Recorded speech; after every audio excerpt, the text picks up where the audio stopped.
इसलिए कि आज इस देश में और हरियाणा प्रदेश में झूठ की सरकार है, लूट की सरकार है और फूट की सरकार है। इस सरकार को उखाड़ फेंकने के लिए, निवेदन करने के लिए आपके यहाँ का बच्चा, यहाँ रेवाड़ी के पास सहारणवास गांव का बच्चा आपके सामने हाथ जोड़ के खड़ा हूं।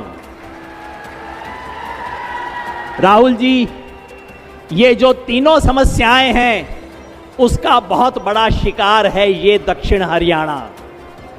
झूठ का शिकार इसलिए है कि यहीं रेवाड़ी से नरेंद्र मोदी जी ने अपना प्रधानमंत्री बनने का सिलसिला शुरू किया था। कहा था इस इलाके के सेनानियों को मैं ये दूंगा वो दूंगा, और दिया क्या? अग्निवीर की स्कीम दी। 20 साल की नौकरी को खत्म करके ठेके की 4 साल की नौकरी दी, और इस इलाके में 1,500-2 हजार भर्तियां हर साल होती थीं, उसको घटा के 400-500 कर दिया। इसलिए ये झूठ की सरकार है। आपके बीच इसलिए हूं कि राहुल गांधी और कांग्रेस पार्टी ने वायदा किया है कि अग्निवीर स्कीम को खत्म करेंगे, प्रॉपर भर्ती शुरू करेंगे। इस लूट का शिकार भी ये दक्षिण हरियाणा है। ये कोई धान का प्रदेश नहीं है, ये बाजरा का, सरसों का और थोड़ा गेहूं का प्रदेश है। किसानों को कभी फसल का दाम मिल जाता है, कभी नहीं मिलता। सही बात है ना? और बीजेपी से कहो किसान को दाम दो, कहते हैं हाँ दे देंगे, भीख की तरह देंगे, कभी कभी देंगे। मैं यहां पे इसलिए हूं कि राहुल गांधी और कांग्रेस पार्टी कहती है कि हम किसानों को एमएसपी की गारंटी, कानूनी गारंटी देंगे, लिख के गारंटी देंगे, इसलिए यहां हूं। और तीसरी बात, फूट सबसे खतरनाक। झूठ और लूट का तो फिर भी मुकाबला हो जाता है, लेकिन जो भाई भाई को लड़ाए उसका कोई मुकाबला नहीं है।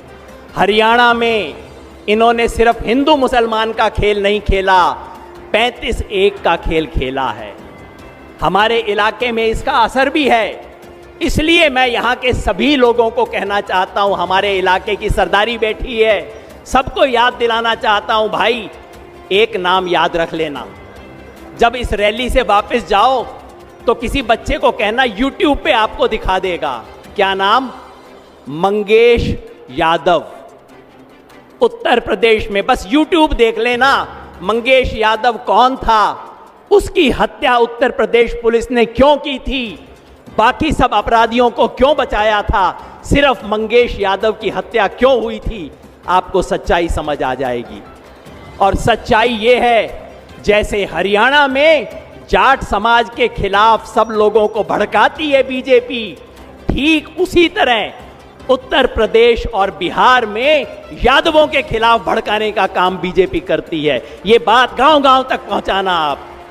भाई ये किसी के सच्चे नहीं हैं, ये सिर्फ कुर्सी के सच्चे हैं। भाई भाई को भिड़ाने वाले लोग हैं, हमें इसके चंगुल में नहीं आना। बस एक आखिरी बात और, इस इलाके में लूट, झूठ और फूट के अलावा एक समस्या और है, यहां राजशाही भी है। कड़वी बात है, मैं कह दूं, हमारी बहन अनीता बैठी हैं, ये अटेली वाली हैं, ये राजशाही खत्म करेंगी ऐसी मेरी उम्मीद है। होगी? कड़वी बात ये है, 70 साल से देश आजाद हो गया, लेकिन ये हमारा दक्षिण हरियाणा जो अहीरवाल कहते हैं, ये आजाद ना हुआ। इसकी राजशाही आज भी चल रही है और राजशाही को आगे चलाने की तैयारी चल रही है। आप मुझे बताओ, इस राजशाही को खत्म करोगे? मैं यहां इसलिए हूं कि इस इलाके में राजशाही की कमर तोड़ी जाए, यह बहुत जरूरी है। बहनों और भाइयों, मैं एक जमाने में चुनाव की भविष्यवाणी किया करता था।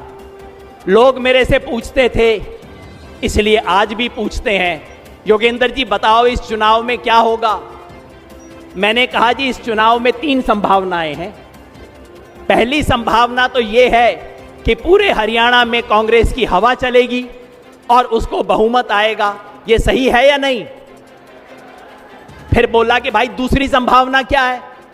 मैंने कहा दूसरी संभावना यह है कि हवा नहीं कांग्रेस की आंधी चलेगी हरियाणा में। यह सही है कि नहीं है? फिर मेरे से बोले भाई ये दोनों के अलावा तीसरी संभावना कौन सी बच गई है?